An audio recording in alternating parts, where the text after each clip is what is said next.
엄마, 갑자기 찜질방을 판다고요? 갑자기 왜요? 무슨 일 있으세요? 내 인생에 내가 참견할 필요 없어. 너나 잘 살아. 엄마, 요즘 너무 헬쑥해지셨어요. 병원이라도 가보셔야 하는 거 아니에요? 필요 없어. 다 필요 없으니까 연락하지 마라. 여러분의 이야기를 함께 나누는 사랑수다방입니다. 오늘은 어머니의 사랑이 담긴 가슴 아픈 사연을 준비했습니다. 여수의 작은 찜질방을 운영하던 유은희 씨. 갑자기 찜질방을 매물로 내고 자식들과 거리를 두기 시작했는데요. 마지막 순간까지 자식들에게 숨기고 싶었던 어머니의 진짜 속마음이 드러나는 순간, 자식들은 무너져 내릴 수밖에 없었습니다. 과연 어머니의 비밀은 무엇이었을까요?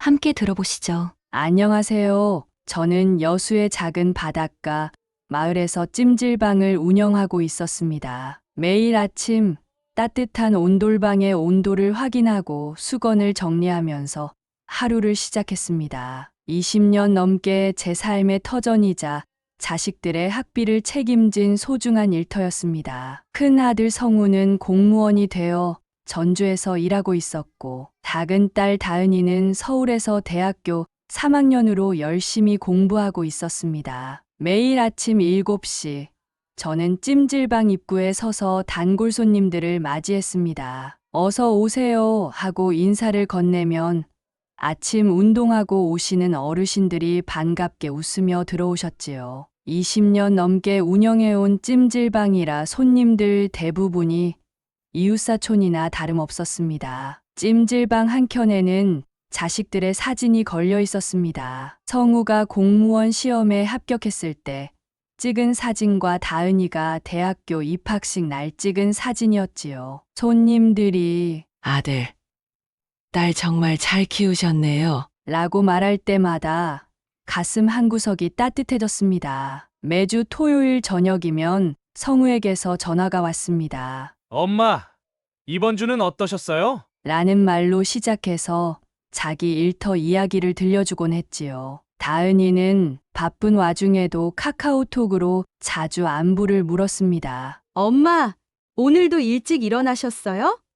영양제는 잘 챙겨 드시고 계시죠? 라는 메시지를 보내왔습니다. 찜질방에서 번 돈으로 자식들 학비를 보내는 게 쉽지는 않았습니다. 하지만 저는 한 번도 그것을 후회한 적이 없었습니다. 오히려 자식들이 바르게 자라준 것이 감사할 따름이었지요. 성우는 공무원 시험 준비할 때도 알바를 하면서 등록금의 반을 벌었고, 다은이도 장학금을 받아서 제 부담을 덜어주려 애썼습니다. 저는 매일 밤 찜질방 문을 닫고 난 뒤 자식들 방을 들여다보곤 했습니다. 비록 지금은 비어있는 방이지만 그 안에는 우리 가족의 추억이 가득했습니다. 성우가 공부하다 지쳐 잠든 모습, 다은이가 피아노를 치며 노래하던 모습이 아직도 생생했습니다. 하루하루가 평온했습니다. 아침에 일어나 찜질방 문을 열고 손님들과 이야기를 나누고, 저녁이면 자식들과 통화하는 소소한 일상이 제게는 더없이 행복한 시간이었습니다. 앞으로도 이런 날들이 계속되길 바랐습니다. 처음에는 별것 아닌 듯 했습니다. 찜질방을 청소하던 중 갑작스럽게 배가 아팠지만 그저 나이 탓이겠거니 넘겼습니다. 수건을 정리하고 온돌방의 온도를 조절하며 평소처럼 움직였지만 어느새 복통이 더 자주 찾아오고 있었습니다. 그래도 저는 괜찮아질 거야 라고 스스로를 달랬습니다. 하지만 통증은 점점 더 잦아졌습니다. 아침마다 일어날 때면 위장이 뒤틀리는 듯한 느낌이 들었고, 식사를 하면 소화가 잘 되지 않았습니다. 단골 손님이 건넨 죽도 몇 숟가락 뜨지 못하고 그대로 식어갔습니다. 밤이면 더 심해져서 이불 속에서 몸을 웅크린 채 새벽을 맞이하는 날이 많아졌습니다. 성우에게서 전화가 올 때면 밝은 목소리를 내려고 애썼습니다. 엄마, 요즘 목소리가 좀 안 좋으신데 몸은 괜찮으신 거죠? 라고 걱정스레 물으면 요즘 찜질방이 바빠서 그런 거야 라며 태연한 척 둘러댔습니다. 다은이가 보내온 카카오톡 메시지에도 웃는 이모티콘만 보냈습니다. 자식들이 걱정할까봐 아픈 내색을 하고 싶지 않았습니다. 찜질방 일을 하면서도 자주 화장실에 가야 했습니다. 손님들 앞에서 구토를 참느라 얼굴이 파랗게 질려갔습니다. 수건을 개다가도 갑자기 찾아오는 통증에 잠시 하던 일을 멈추곤 했지요. 예전엔 가뿐하게 들던 수건 바구니가 이제는 몸을 짓누르는 돌덩이처럼 무겁게만 느껴졌습니다. 밤이면 더 심해지는 통증 때문에 잠을 이루지 못했습니다. 식은 땀이 흐르고 뱃속이 쥐어짜는 듯 했습니다. 그래도 아침이 되면 어김없이 찜질방 문을 열어야 했기에 진통제를 먹고 버텼습니다. 하지만 약의 효과는 갈수록 짧아져만 갔습니다. 거울을 보면 제 얼굴이 점점 헬쑥해져 가는 게 보였습니다. 한 달 만에 3kg이 빠졌고 옷도 헐렁해졌습니다. 단골 손님들도 요즘 많이 야위셨네요. 라고 걱정스러운 눈빛을 보냈습니다. 하지만 저는 여전히 조금 피곤해서 그래요.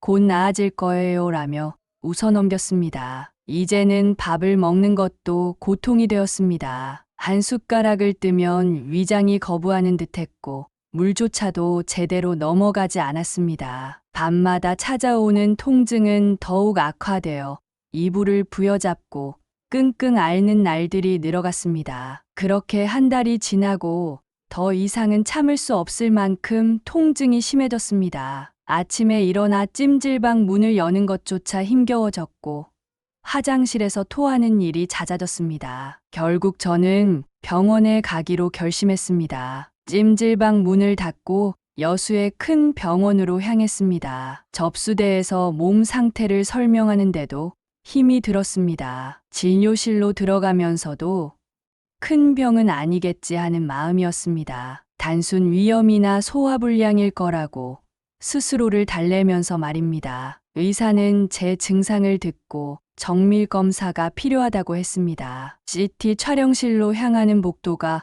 왜 그리 길게 느껴졌는지 모르겠습니다. 차가운 검사대에 누워있는 동안 자꾸만 성우와 다은이의 얼굴이 떠올랐습니다. 아이들이 걱정할까봐 혼자 왔던 병원이었는데 그 순간만큼은 누군가의 손을 잡고 싶었습니다. 검사 결과를 기다리는 시간이 마치 영겁과도 같았습니다. 대기실 의자에 앉아 있는 동안 20년 전 이 아이들을 키우겠다고 다짐했던 순간이 떠올랐습니다. 남편과 사별하고 혼자서 두 아이를 키우면서도 이렇게 무섭지는 않았는데 왜 이렇게 심장이 뛰는지 모르겠습니다. 의사가 검사 결과를 보여주었습니다. 췌장에 혹이 있다고 했습니다. 크기로 보아 3기라고. 수술은 가능하지만 완치는 어렵다는 말도 덧붙였습니다. 그 순간 귀에서 웅웅거리는 소리가 들렸습니다. 의사의 말이 점점 멀어져 가는 것 같았습니다. 진료실을 나오면서 처방전을 받았습니다. 빨리 항암 치료를 시작해야 한다고 했습니다. 하지만 제 머릿속은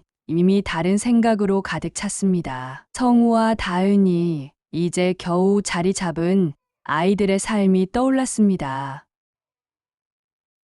공무원이 된 지 얼마 되지도 않은 성우, 아직 학업 중인 다은이, 이 아이들에게 제 병은 너무나 큰 짐이 될 것이었습니다. 병원 계단을 내려오면서 눈물이 흘렀습니다. 찜질방에서 번 돈으로 겨우겨우 아이들 학비를 대면서 저는 늘 조금만 더 버티자라고 다짐했었습니다. 이제 아이들이 제 자리를 잡아가는데 제가 그들의 발목을 잡을 순 없었습니다. 집으로 돌아오는 버스 안에서 창밖을 바라보았습니다. 여수의 밤바다가 보였습니다. 얼마나 많은 밤을 이 바다를 보며 버텼던가요. 하지만 이제는 더 이상 혼자 버틸 수 있을지 모르겠습니다. 아니, 혼자 버텨야만 합니다. 아이들에게 짐이 되지 않으려면 집 문을 열고 들어서자 어둠이 저를 반겼습니다. 식탁에 놓인 처방전을 바라보며 결심했습니다. 아무에게도 알리지 않기로, 특히 우리 아이들에게는 절대로. 이것이 제가 할 수 있는 마지막 모성이라고 생각했습니다. 병원에서 돌아온 그날 밤, 저는 오랫동안 자식들의 사진을 바라보았습니다. 찜질방 벽에 걸린 성우의 공무원 합격 사진과 다은이의 입학식 사진을 보고 있자니 지난 20년이 주마등처럼 스쳐 지나갔습니다. 남편과 사별하고 혼자 아이들을 키우면서도 이렇게 가슴이 아픈 적은 없었습니다. 책상 서랍을 열어 통장을 꺼내보았습니다. 찜질방을 팔면 어느 정도의 돈이 될 것 같았습니다. 성우와 다은이에게 똑같이 나눠줄 수 있을 만큼. 하지만 그것보다 더 중요한 것은 제 병을 모르게 하는 것이었습니다. 알게 되면 아이들은 분명 자신들의 삶을 포기하고 저를 돌보려 할 테니까요. 처방전을 다시 한번 읽어보았습니다. 항암 치료. 그 말만으로도 숨이 막혀왔습니다. 하지만 치료를 받으면 아이들이 알게 될 것이고, 그러면 성우는 공직을 그만두려 할 것이고, 다은이는 학업을 중단하려 들 것입니다. 그럴 순 없었습니다. 제가 평생 바라던 건 아이들이 자신의 삶을 살아가는 것이었으니까요. 밤새 생각했습니다. 어떻게 하면 아이들이 저를 미워하게 될까? 어떻게 하면 스스로 저를 멀리하게 될까? 가슴이 찢어지는 것 같았지만 이것이 최선이라고 믿었습니다. 차라리 저를 이기적인 어머니로 기억하고 자신들의 삶을 살아가는 게 나을 것 같다는 생각이 들었습니다. 다음 날 아침, 거울 속의 제 모습은 이미 낯설어져 있었습니다. 헬쑥해진 얼굴, 움푹 들어간 눈, 시간이 얼마 남지 않았다는 걸 직감했습니다. 찜질방 문을 열면서도 손이 떨렸습니다. 이제부터는 연기를 해야 했으니까요. 제 아이들을 위한 마지막 연기를. 통장 정리를 하면서 유언장도 썼습니다. 찜질방을 팔고 난 돈을 성우와 다은이에게 반반씩 나누어 주라는 내용이었습니다. 그리고 그 돈으로 자신들의 꿈을 이루라고, 저를 찾지 말라고, 마지막 부탁이라고 적었습니다. 유언장을 쓰는 내내 눈물이 멈추지 않았지만 이것이 제가 할 수 있는 최선이었습니다. 창밖으로 보이는 여수의 바다는 여전히 아름다웠습니다. 하지만 이제 그 바다를 보는 제 마음은 깊은 심연처럼 어두웠습니다. 내일부터는 달라져야 했습니다. 자식들이 저를 미워하게 만들어야 했습니다. 그래야만 제가 떠나도 덜 아플 테니까요. 이것이 제가 선택할 수 있는 유일한 길이었습니다. 토요일 저녁, 늘 그랬듯이 성우에게서 전화가 왔습니다. 수화기를 들기 전 잠시 망설였습니다. 오늘부터 시작해야 했습니다. 아이들이 저를 미워하게 만들어야 했습니다. 떨리는 손으로 전화를 받았습니다. 성우가 걱정스러운 목소리로 제 건강을 물었습니다. 찜질방 단골 손님이 전주에 있는 성우에게 연락을 했나 봅니다. 제가 살이 많이 빠지고 안색이 좋지 않다고 가슴이 찢어지는 것 같았지만 저는 퉁명스러운 목소리를 냈습니다. 다 늙어서 뭘 아프겠어. 이제 와서 관심 가지지 마. 아들의 목소리가 흔들렸습니다. 제 말투가 너무 차가웠기 때문이겠지요. 20년 동안 한 번도 이런 식으로 말한 적이 없었으니까요. 마음 같아서는 당장 미안하다고, 사실은 많이 아프다고 말하고 싶었습니다. 하지만 그럴 수 없었습니다. 너희들 잘 되라고 찜질방 하면서 고생했는데 나 걱정할 시간에 내일이나 신경 써. 제 입에서 나오는 말 한마디 한마디가 칼이 되어 제 가슴을 찔렀습니다. 성우가 당황하는 게 목소리를 통해 전해져 왔습니다. 전화를 끊고 나서 한참을 울었습니다. 처음으로 아들에게 큰 소리를 지른 날이었습니다. 아니, 일부러 큰 소리를 질러야만 했습니다. 창밖으로 보이는 달빛이 제 눈물을 비추었습니다. 통증이 다시 찾아왔지만 이번에는 몸의 통증보다 마음의 통증이 더 컸습니다. 다음 날 다은이가 보낸 카카오톡 메시지를 확인했습니다. 오빠한테 이야기를 들었다며 주말에 내려오겠다고 했습니다. 저는 차갑게 답장을 보냈습니다. 오지 마. 바쁜데 귀찮게 하지 말고 공부나 해. 평소 같았으면 절대 하지 않았을 말들이었습니다. 그날 밤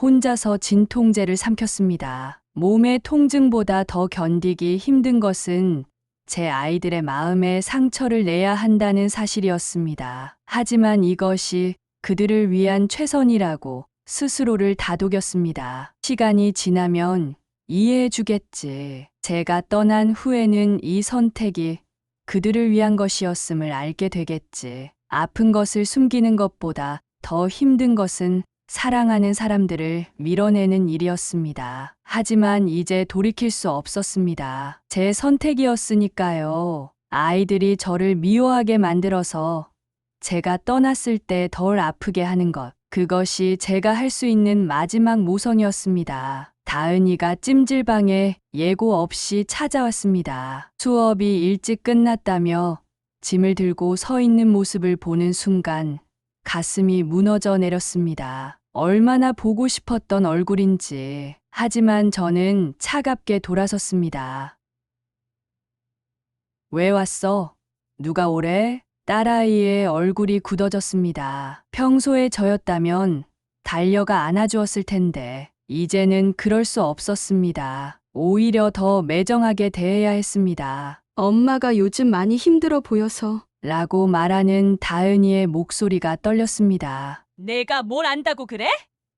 일 방해하지 말고 서울 가서 공부나 해. 제 목소리가 덜덜 떨렸습니다. 췌장의 통증보다 더 아픈 것은 딸아이의 눈에 고이는 눈물을 보는 것이었습니다. 하지만 멈출 수 없었습니다. 이것이 제가 선택한 길이었으니까요. 다은이가 가져온 영양제를 보면서도 눈물이 났습니다. 하지만 그것마저 거칠게 밀어냈습니다. 이런 거 사느라 쓸데없이 돈 낭비하지 마. 그 돈으로 공부나 해. 쓰레기통에 영양제를 버리는 제 손이 떨렸습니다. 딸아이의 정성을 이렇게 저버리는 것이 얼마나 가슴 아픈 일인지. 그날 밤 다은이는 결국 짐을 싸서 돌아갔습니다. 떠나는 뒷모습을 보면서 얼마나 울었는지 모릅니다. 화장실에 숨어서 구토를 하면서도 딸아이가 듣지 못하게 소리를 참아야 했습니다. 이것이 맞는 걸까 하는 의심이 들 때마다 제 병원 진단서를 떠올렸습니다. 찜질방 손님들도 제 달라진 모습에 놀랐습니다. 항상 웃으며 맞이하던 제가 이제는 무뚝뚝하게 대답하고 일부러 짜증을 내기도 했습니다. 단골 손님들이 걱정스러운 눈빛으로 바라보았지만 저는 더욱 차갑게 대했습니다. 이렇게라도 해서 소문이 아이들 귀에 들어가길 바랐습니다. 밤이면 혼자서 진통제를 삼켰습니다. 통증이 심해질 때마다 자식들 사진을 보며 버텼습니다. 이제는 그 사진조차 벽에서 내려야 했습니다. 보는 것만으로도 마음이 약해질 것 같았기 때문입니다. 사진을 떼어내면서 얼마나 많은 눈물을 흘렸는지 모릅니다. 이제 저는 더 이상 다정한 어머니가 아니었습니다. 자식들의 전화도 받지 않았고 문자에도 답하지 않았습니다. 이렇게 해서라도 그들이 저를 잊게 만들어야 했습니다. 제가 떠났을 때 덜 아프게 하기 위해서 매매 공고를 내기로 결심한 날 아침부터 비가 내렸습니다. 20년 동안 제 삶의 전부였던 찜질방을 팔겠다는 공고를 쓰는 손이 떨렸습니다. 처음 이곳을 시작했을 때가 떠올랐습니다. 아이들은 아직 초등학생이었고 저는 젊은 미망인이었죠. 그때는 이렇게 끝이 날 줄 몰랐습니다. 부동산에 가서 매매 의뢰를 하는 동안 가슴이 찢어지는 것 같았습니다. 중개인은 이런 좋은 자리를 왜 파시려고 하세요? 라고 물었지만 저는 대답하지 않았습니다. 대답할 수 없었습니다. 제 병이 얼마나 심각한지, 시간이 얼마 남지 않았다는 것을 말할 수 없었으니까요. 성우가 전화로 화를 냈습니다. 찜질방을 판다는 소식을 동네 사람들에게 들었다면서. 하지만 저는 더 큰 소리로 화를 냈습니다. 내 인생 내가 알아서 할게. 내가 상관할 바 아니야. 전화를 끊고 나서 한참을 울었습니다. 아들의 걱정스러운 목소리가 귓가에 맴돌았지만 이제 돌이킬 수 없었습니다. 매매 공고를 보고 찾아온 사람들이 찜질방을 둘러볼 때마다 가슴이 아팠습니다. 이곳의 구석구석에는 우리 가족의 추억이 담겨 있었습니다. 성우가 공무원 시험 공부를 하던 자리, 다은이가 피아노 학원비를 아끼려고 혼자 연습하던 장소, 모든 것이 기억으로 남아 있었습니다. 다은이는 문자로 매일 찜질방을 왜 파려고 하는지 물었습니다. 하지만 저는 답장도 하지 않았습니다. 대신 더 빨리 팔리기를 바라며 가격을 낮추었습니다. 시간이 얼마 남지 않았다는 것을 알았기 때문입니다. 아이들 몫으로 나눌 돈을 마련해야 했습니다. 계약이 성사되던 날, 저는 마지막으로 찜질방을 둘러보았습니다. 하나씩 돌아보면서 눈물이 멈추지 않았습니다. 이제 곧 이곳은 다른 사람의 것이 될 테고, 저는 더 작은 곳으로 옮겨가야 했습니다. 아무도 찾지 못할 곳으로 매매 대금을 받으면서 손이 떨렸습니다. 이 돈의 반은 성우에게, 반은 다은이에게, 유언장에 그렇게 적어두었습니다. 제가 떠난 후에 그들이 찾게 될 마지막 선물이었습니다. 비록 제가 미운 어머니로 기억되더라도 이 돈으로나마 그들의 앞날에 도움이 되기를 바랐습니다. 폐업 당일 문을 닫으면서 마지막으로 돌아보았습니다. 20년의 세월이 이렇게 끝나는구나. 가슴 한켠이 무너져 내렸지만 이제 돌아갈 수 없었습니다. 이것이 제가 선택한 길이었으니까요. 성우가 찾아온 날은 비가 내렸습니다. 제가 월세로 얻은 작은 단칸방 앞에 서 있는 아들의 모습을 창밖으로 보았습니다. 어떻게 이 주소를 알아냈는지 아들의 방황하는 뒷모습을 보면서 가슴이 미어졌습니다. 하지만 문을 열어줄 수는 없었습니다. 성우는 계속해서 초인종을 눌렀습니다. 이웃들의 시선이 신경 쓰였지만 저는 침묵을 지켰습니다. 문 밖에서 들리는 아들의 목소리가 점점 다급해졌습니다. 저는 베개를 꼭 껴안고 울었습니다. 문 하나를 사이에 두고 이렇게 가까이 있으면서도 영원히 멀어져야 한다는 게 얼마나 가혹한 일인지. 결국 문을 두드리는 소리가 멈추고 발걸음 소리가 멀어졌습니다. 창가로 가서 보니 아들이 비를 맞으며 터벅터벅 걸어가고 있었습니다. 그 뒷모습이 얼마나 쓸쓸해 보였는지 달려가서 안아주고 싶었습니다. 제 병을 말하고 위로받고 싶었습니다. 하지만 그럴 수 없었습니다. 그날 밤 통증이 심해져서 응급실에 가야 했습니다. 택시를 타고 가는 길에 자꾸만 성우의 뒷모습이 떠올랐습니다. 의사는 항암 치료를 시작하지 않으면 안 된다고 했지만 저는 고개를 저었습니다. 치료를 받으면 아이들이 알게 될 테니까요. 다음 날 다은이에게서 장문의 문자가 왔습니다. 오빠가 엄마를 찾아갔다가 문전박대를 당했다고. 왜 이러시냐고. 눈물이 나서 문자가 잘 보이지 않았습니다. 하지만 답장은 보내지 않았습니다. 대신 그 문자를 수십 번 읽어보았습니다. 일주일 후 이번에는 다은이가 찾아왔습니다. 하지만 저는 이미 그 방을 빼고 다른 곳으로 이사를 한 뒤였습니다. 딸아이가 허탕을 친 것이 미안했지만 이것이 그 아이를 위한 길이라고 스스로를 위로했습니다. 새로 이사한 곳은 창문도 없는 작은 고시원 방이었습니다. 답답한 공간이었지만 제겐 이 정도면 충분했습니다. 자식들의 연락은 점점 뜸해졌습니다. 제 의도대로였지만 그럴수록 더 가슴이 아팠습니다. 밤이면 혼자서 자식들의 이름을 부르며 울었습니다. 통증은 날이 갈수록 심해졌지만 그것보다 더 아픈 것은 자식들을 밀어내야 하는 현실이었습니다. 더 작은 고시원으로 짐을 옮기던 날은 유난히도 춥고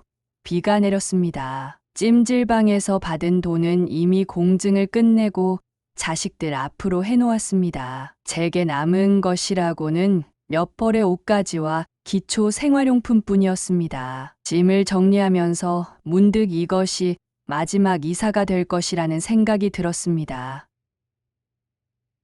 새로 얻은 고시원은 창문도 없는 조그만 방이었습니다. 깨끗하지도 않고 곰팡이 냄새도 났습니다. 하지만 이제 저에게는 이 정도면 충분했습니다. 어차피 오래 있을 곳도 아니었고 무엇보다 아무도 찾지 못할 곳이어야 했으니까요. 짐을 풀면서 자꾸만 눈물이 났습니다. 한 달 전만 해도 저는 찜질방에서 손님들과 이야기를 나누고 주말이면 자식들과 통화를 하던 사람이었습니다. 그런데 이제는 좁은 고시원 방에 홀로 앉아 통증을 견디며 시간을 보내야 했습니다. 이사한 첫날 밤 통증이 심해져서 화장실을 찾아가는 길이 너무 힘들었습니다. 좁은 복도를 지날 때마다 벽을 짚으며 걸어야 했고 다른 사람들과 마주치지 않으려 새벽에만 움직였습니다. 혹시라도 자식들이 저를 찾아올까봐 밖에 나갈 때도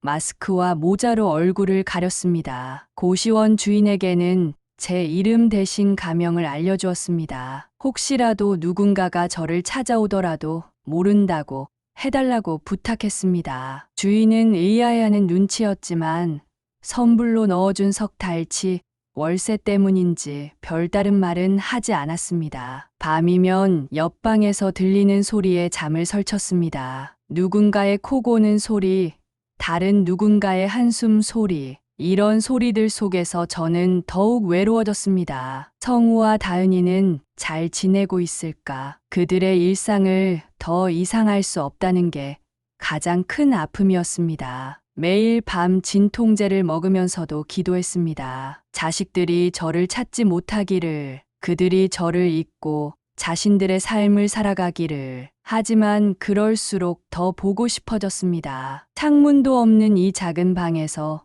저는 매일 밤 자식들의 이름을 부르며 잠이 들었습니다. 고시원에서의 생활이 한 달째로 접어들던 날, 아침부터 심한 통증이 찾아왔습니다. 화장실에 가는 것조차 힘들어서 바닥을 기다시피 했습니다. 거울 속 제 모습은 이제 완전히 낯선 사람이 되어 있었습니다. 뼈만 앙상하게 남은 얼굴, 누렇게 변한 피부, 이제 정말 얼마 남지 않았다는 것을 직감했습니다. 식사는 더욱 힘들어졌습니다. 라면 한 봉지를 사흘에 걸쳐 먹었고 물 한 모금 넘기는 것조차 고통스러웠습니다. 밤이면 구토가 멈추지 않았습니다. 소리가 새어나갈까봐 이불로 입을 막은 채 토했습니다. 옆방 사람들이 들을까봐 얼마나 두려웠는지 모릅니다. 어느 날은 복도에서 쓰러졌습니다. 다행히 새벽이라 아무도 없었지만 1시간 넘게 일어나지 못했습니다. 그때 성우의 얼굴이 떠올랐습니다. 아들이었다면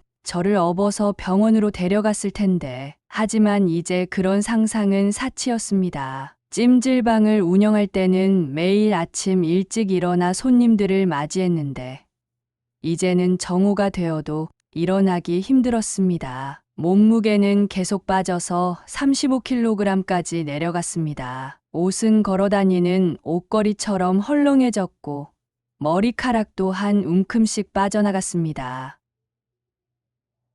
화장실 가는 길에 우연히 마주친 고시원 주인은 저를 알아보지 못했습니다. 한 달 전에 입주했던 사람이 맞느냐고 물을 정도로 제 모습은 변해 있었습니다. 그만큼 병이 빠르게 진행되고 있다는 걸 알았지만 이제 와서 병원에 갈 수는 없었습니다. 밤이면 찾아오는 악몽도 늘어났습니다. 꿈에서는 항상 자식들이 나왔습니다. 성우가 공무원 시험에 합격하고 기뻐하던 모습, 다은이가 대학에 입학하고 좋아하던 모습. 하지만 깨어나면 더욱 혹독한 현실이 저를 기다리고 있었습니다. 통증이 극에 달했을 때 한 번은 119를 부르려다 참았습니다. 구급차가 오면 병원으로 이송될 것이고 그러면 자식들에게 연락이 갈 테니까요. 대신 편의점에서 산 진통제를 한 움큼 삼켰습니다. 약이 효과가 있을 리 없다는 걸 알면서도 그렇게라도 버텨야 했습니다. 그날도 여느 날과 같이 통증과 싸우고 있었습니다. 그런데 갑자기 핸드폰이 울렸습니다. 성우였습니다. 얼마나 오랜만에 듣는 벨소리였는지 손이 떨렸습니다. 전화를 받을까 말까 한참을 망설였지만 이것이 마지막이 될 것 같다는 생각에 받기로 했습니다. 목소리가 많이 변해 있었습니다. 한 달 사이에 아들의 목소리는 거칠어져 있었습니다. 주변 사람들에게 수소문해서 제가 고시원으로 이사했다는 것까지는 알아냈나 봅니다. 하지만 정확한 위치는 모르는 눈치였습니다. 엄마 어디 계세요?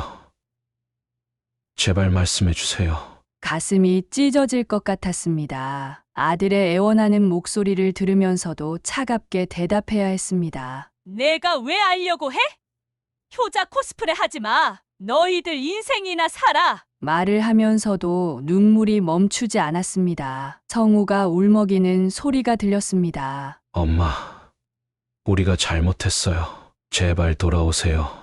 얼마나 가슴이 아팠는지 모릅니다. 제 아들이 잘못한 것은 하나도 없는데, 오히려 제가 이런 선택을 해서 미안할 뿐인데, 하지만 저는 더 매정하게 말했습니다. 잘못한 거 없어. 너희들 인생 살고 나도 내 인생 살게. 이제 다시는 연락하지 마. 떨리는 목소리를 숨기려 일부러 더 큰 소리로 말했습니다. 전화를 끊으려는 순간 성우가 다급하게 외쳤습니다. 엄마, 제발.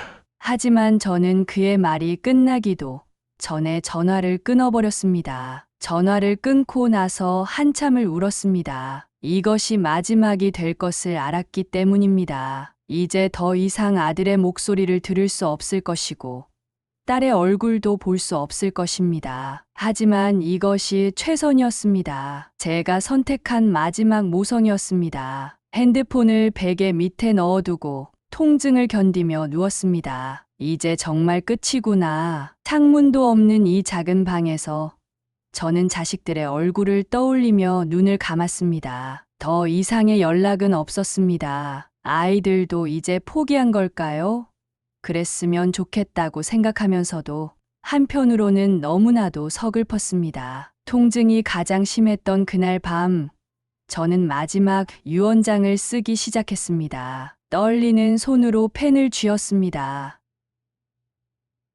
자식들에게 남길 마지막 편지를 떨어진 머리카락이 흩어진 책상 위에 써내려갔습니다. 찜질방 매매 대금의 정확한 금액과 그것을 공증해둔 법무사 연락처를 적었습니다. 성우와 다은이에게 반씩 나누어 상속한다는 내용도 자세히 기록했습니다. 그동안 모아둔 통장 잔고와 보험금까지 꼼꼼하게 재산 목록을 정리했습니다. 자식들이 나중에 찾는데 어려움이 없도록 하기 위해서였습니다. 유품 정리를 부탁하는 내용도 썼습니다. 제 옷가지들은 모두 버리라고. 그리고 찜질방에서 가져온 사진첩은 두 아이가 나누어 가지라고. 사진첩 속에는 그들의 어린 시절부터 지금까지의 모든 순간들이 담겨 있었습니다. 손떨림이 심해질 때마다 잠시 멈추고 깊은 숨을 내쉬었습니다. 이제 곧 모든 게 끝난다는 생각에 오히려 마음이 편안해졌습니다. 자식들에게 짐이 되지 않고 떠날 수 있다는 것이, 그것이 제게는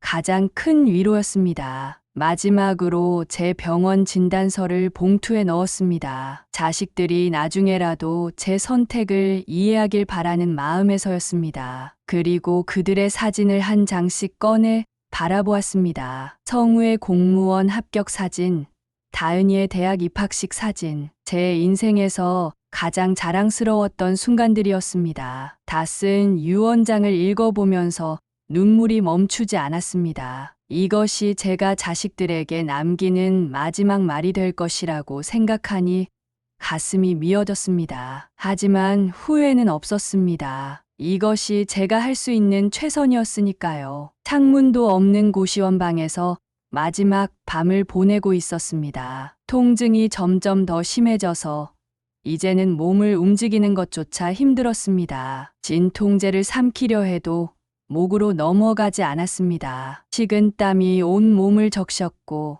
이불은 젖어들었습니다. 침대 옆 바닥에는 자식들의 사진이 놓여 있었습니다. 마지막으로 보고 싶었습니다. 성우의 공무원 합격 소식을 들었을 때의 기쁨, 다은이가 대학에 입학했을 때의 자부심, 그 순간들이 주마등처럼 스쳐 지나갔습니다. 밤이 깊어갈수록 호흡이 가빠졌습니다. 이제 정말 시간이 얼마 남지 않았다는 것을 느꼈습니다. 옆방에서 들리는 누군가의 코 고는 소리, 멀리서 들려오는 야간 방송 소리, 그 모든 소리들이 점점 멀어져 갔습니다. 마지막 순간까지도 자식들 생각을 했습니다. 성우야, 이제 공직자로서 내 길을 잘 걸어가렴. 다은아, 내가 꿈꾸던 그 모든 것들을 이루길 바란다. 가쁜 숨을 몰아쉬며 마지막 기도를 드렸습니다. 유 원장은 탁자 위에 잘 보이게 놓아두었습니다. 자식들이 나중에 찾았을 때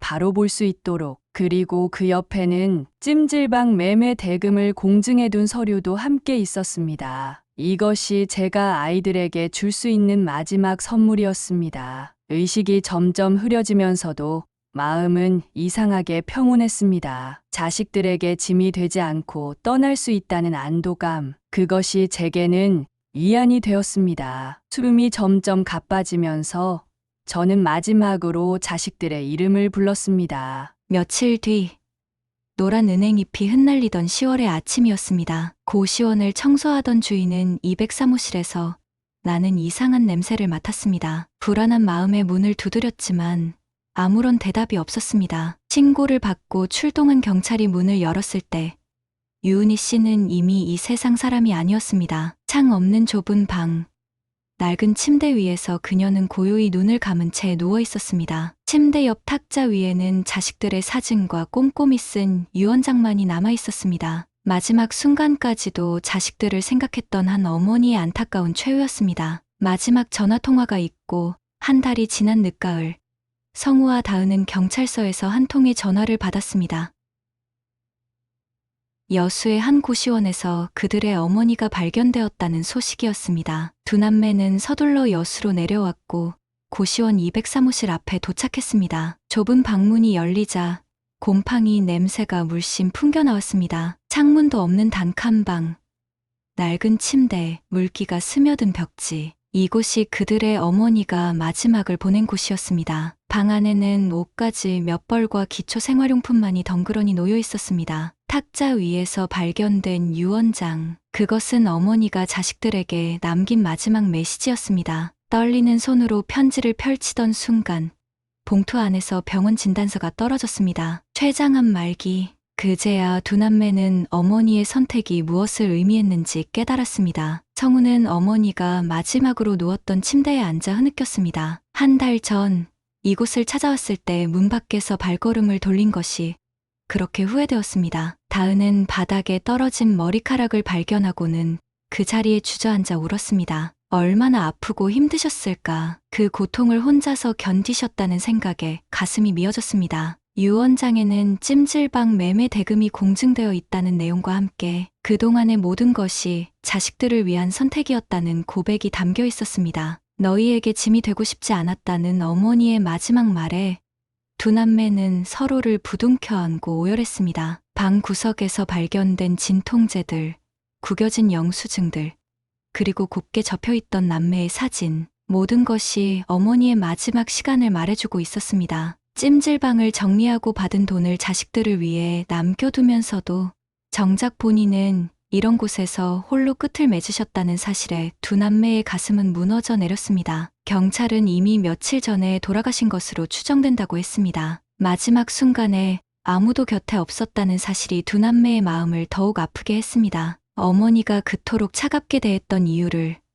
이제야 이해할 수 있었습니다. 성우는 마지막 전화통화에서 들었던 어머니의 목소리를 떠올렸습니다. 그때 왜 알아채지 못했을까? 다은은 어머니가 찜질방에서 자신을 내쫓듯이 했던 날을 생각했습니다. 그때 조금만 더 버텨서 어머니 곁에 있었더라면. 장례식장으로 향하는 구급차를 따라가면서 두 남매는 어머니의 마지막 선택이 얼마나 고독하고 아픈 것이었는지를 깨달았습니다. 그들을 위한 마지막 모성이었다는 것을, 그리고 그 선택이 얼마나 큰 사랑에서 비롯된 것인지를 이제야 알게 되었습니다. 장례를 치른 지 한 달이 지난 겨울날, 성우와 다은은 어머니가 운영하던 찜질방 앞에 섰습니다. 이미 다른 가게로 바뀌었지만 그들의 눈엔 여전히 어머니의 온기가 느껴졌습니다. 두 남매는 이곳에서 어머니의 마지막 유품들을 정리했습니다. 오래된 사진첩을 넘기며 그들은 어머니가 얼마나 자신들을 사랑했는지를 다시 한번 깨달았습니다. 공무원 시험을 준비하던 성우를 위해 밤늦게까지 찜질방을 운영하시던 모습, 다은이의 대학 등록금을 위해 끼니를 거르며 일하시던 날들, 모든 페이지에는 자식들을 향한 어머니의 사랑이 담겨 있었습니다. 남겨진 유품들 사이에서 오래된 통장 하나를 발견했습니다. 그 안에는 자식들의 미래를 위해 꼬박꼬박 모아둔 흔적이 있었습니다. 밥값을 아끼고 옷값을 줄여가며 모은 돈이었습니다. 마지막 장에는 찜질방 매매 대금이 남매의 앞으로 공증된 내역이 있었습니다. 다은이는 어머니가 마지막으로 쓴 유언장을 매일 밤 읽어보았습니다. 이제야 털어놓는 이야기라서 미안하구나. 엄마가 너희를 미워한 게 아니야. 오히려 너무 사랑해서 이런 선택을 한 거란다. 너희가 나에게 전부였기에 내가 앓는 모습을 보여주고 싶지 않았어. 찜질방 매매 대금으로 너희 꿈을 이루렴.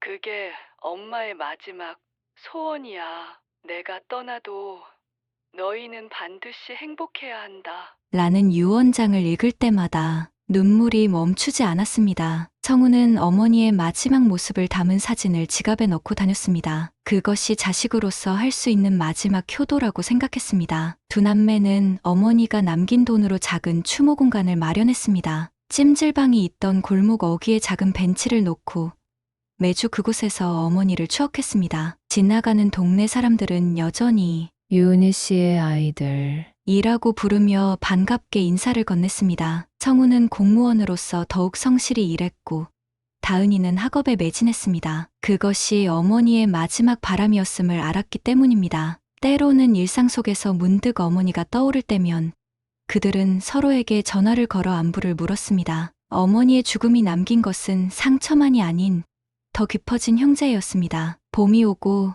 여수의 바다에는 다시 따뜻한 바람이 불어왔습니다. 두 남매는 어머니가 즐겨보시던 바다를 바라보며 약속했습니다. 서로를 더 자주 보기로, 더 자주 연락하기로, 그리고 어머니의 사랑을 영원히 기억하기로. 그것이 그들이 할 수 있는 유일한 보답이었습니다. 이제 성우와 다은이는 알고 있습니다. 어머니의 마지막 선택이 얼마나 큰 사랑에서 비롯된 것인지를. 그리고 그 사랑을 이어가는 것이 남겨진 자식들의 몫이라는 것을. 세상에서 가장 힘겨운 선택을 하셨던 어머니를 위해 그들은 각자의 자리에서 최선을 다하며 살아가기로 했습니다. 가족에게조차 말할 수 없던 진심.